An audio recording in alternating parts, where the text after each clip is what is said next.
Welcome to SVG-TV News for Friday, March 1st, 2019.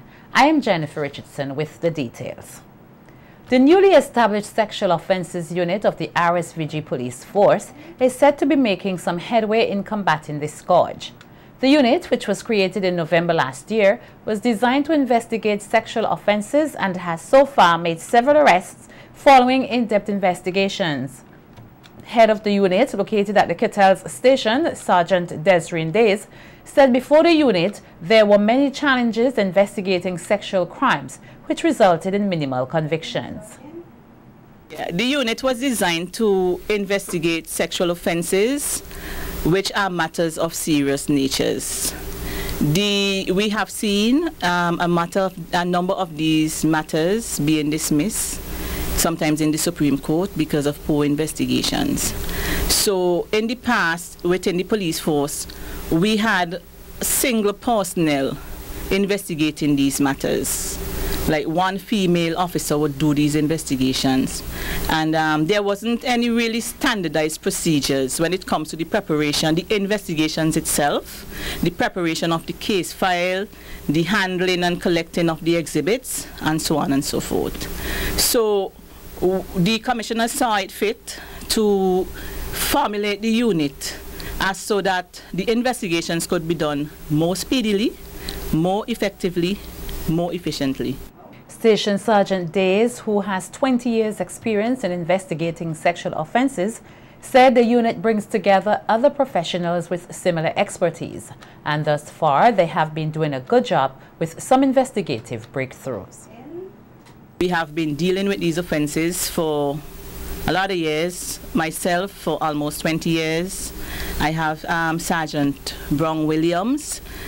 She's a senior woman in the organization. She has dealt with these offences for a number of years. Other personnel have been trained in dealing with these offences. It is specialized training when you're dealing with sexual offences, because sexual offences are offences that violates a person's most intimate and personal being. So it comes with emotional distress, physical distress. So the training that the persons in the unit have, some of us, are actually geared towards that, dealing with these victims, helping them to cope, helping them to get on with their lives even after the offences. Station Sergeant Day said the Sexual Offences Unit's success is not limited to their arrest rate, but also in their ability to educate the nation. And the speedily time for which investigations have been done. We have a number of matters which are currently before the court. The unit was born in November, and I am proud to say today's date we have a number of matters before the court that people have been arrested and charged. We are waiting to go to trial. Also, we have a number of matters, investigations which have already been completed. We are just waiting on the go-ahead from the DPP's office, who gave the directive to charge. I could only see the unit getting better. I see the crime rate in respect to sexual offences. If we are to do what we're supposed to do, fulfill our mandate, I could see the crime rate when it comes to sexual offences being lessened. We don't just want to take matters before the court, arrest and charge. We have been going out into the schools, educating the parents, educating the children, because that is our greatest weapon, education. So it's not just about the police arresting and charging somebody. We also want to educate the people.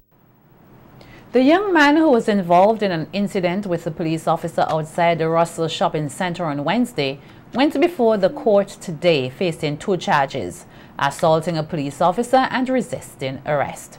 It was reported that 21-year-old Keswat Joseph of Layu hit police officer Seldon Searles with a cell phone after being warned twice by the officer to remove from in front the business outlets at the Russell Center. It was further reported that the officer proceeded to arrest Joseph, who resisted, resulting in a scuffle and subsequent use of a baton by the officer, who hit Joseph several times. The action of the police officer was caught on camera and has been widely circulated on social media. SVG-TV News understands that the police officer was expected to return today to his duties at the Russell Shopping Center at Stony Grounds. The police officer was placed there upon a request by the management of the shopping center.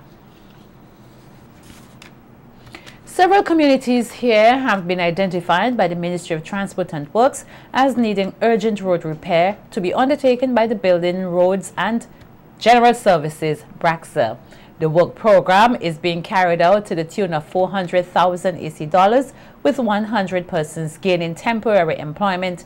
Chief Executive Officer of BRAXA, Kem Bartholomew, told SVG-TV News that due to the limited availability of asphalt, they have to be selective with the communities that need road repair work. We went into areas in Kingstown, including Tongue Hill, Cane Garden, and Lago Heights, where the majority of the work was done. Today we are in Vermont, Brighton, the Sand Hill, Dorchester Hill Road, the Vigi Fountain Highway, the Windward Highway. Now these works are one-off work, and this activity will not continue to, as most persons are aware. We have to relocate the plant from its present location in Argyle. So there's so much areas, and what we are doing is just minor, really. Okay, there are several areas around St. Vincent that we know need attention, and we choose to do some of these areas. Not really critical, because all areas are critical, but we consider these within the proximity to be areas that need urgent attention. Several residents of Dorchester Hill have expressed concern about the condition of the road network, which is now receiving some attention. Bartholomew said the work being carried out will improve the road condition and bring some relief to motorists.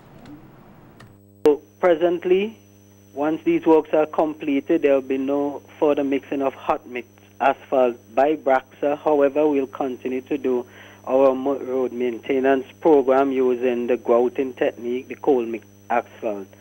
And therefore we are asking the traveling public to understand that we are making every effort to have this matter addressed as soon as possible. And Dorchester Hill, we continue to do the usual road repairs using the grouting, as I said.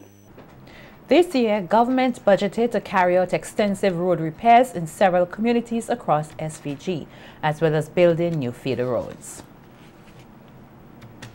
A new Canadian biometric requirement is expected to impact farm workers of St. Vincent and the Grenadines and the rest of the Organization of Eastern Caribbean States, the OECS.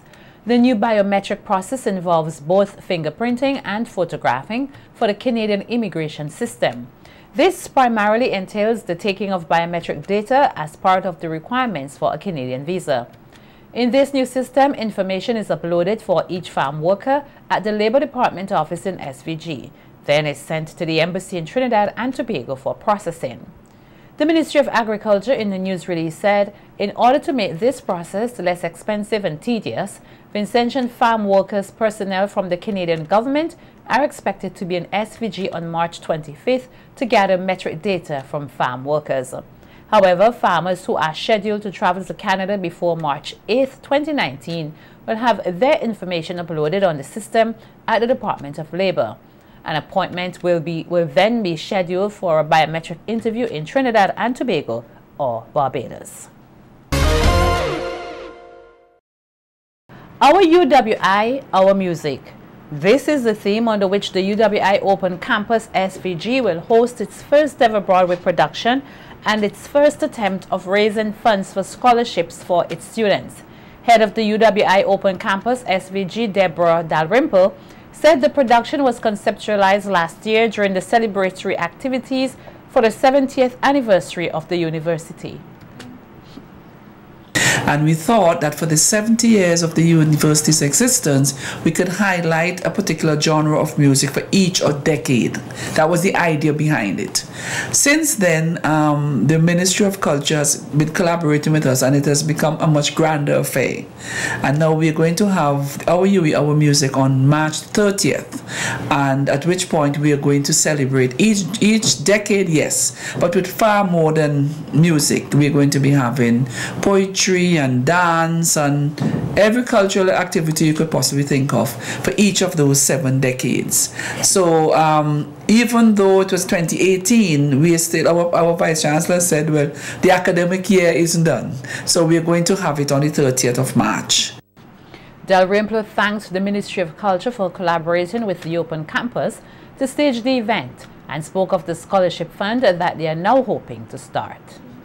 Of the Ministry of Culture, I know they're doing it for the love of the art, for love of the university, but when we had the idea, like David said, it has become much grander because these are artists. In addition to being members of staff at the Ministry of Culture, they're artists, and they were able to envision it in so much more grander affair than those of us who were kind of talking about it at UE. So we really want to acknowledge their input in that, and the fact that we want to help our students to come to the university.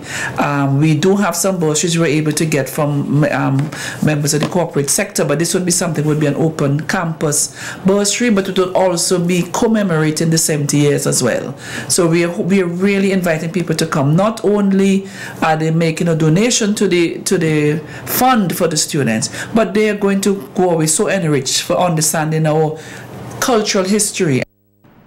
IT officer at the UWI Open Campus and for the Broadway production, David Brown, listed the many artists who would be performing and what the program entails, which will be held at the SVG Community College on March 30th. The story of our music in St. Vincent has evolved from the band era, who used to just redo other people's songs till bands started to sing their own Vincy music, to the modern days. And we have a lovely cast of people, Chanel McKenzie, Luther, Rodney Small, Darky Williams, number of people, so much we can name. And dancers, you name them. And I mean, every day people call in to say they want to be a part of the production, but yes. We have to put a timeline, and you know, so people do not call and say they want to be a part of the production, because we have a set list and rehearsals have started and it's going well. And as I said, this production is pretty much a Broadway production. It's something that we have even documented in the sense that the program itself and the production, we are going to make it available as intellectual property, because these guys has put so much time to put this together, to tell this very authentic story of St. Vincent and how the music has evolved, right? And so it's a piece of history in documentation. Tickets for the event at $100 for adults and $50 for children are now available. The 10 participants were selected from various companies to move on to the next level of the first ever National Corporate Public Speaking Competition, the NCPSC. The semi-finalists are Ayande Bramble and Cavell King Jr. of Massey Stores, Malon Anton James, Excess Steel Inc., Trakisha Davis, AIA, Samantha Charles, ECGC, Mosey Cummings, RSVG Police Force, Kimisha Williams, KMK Fashion Learning for Living, and Kyron Duncan, NTRC. The semi-finals will take place on March 16th with the finals scheduled for April 13th.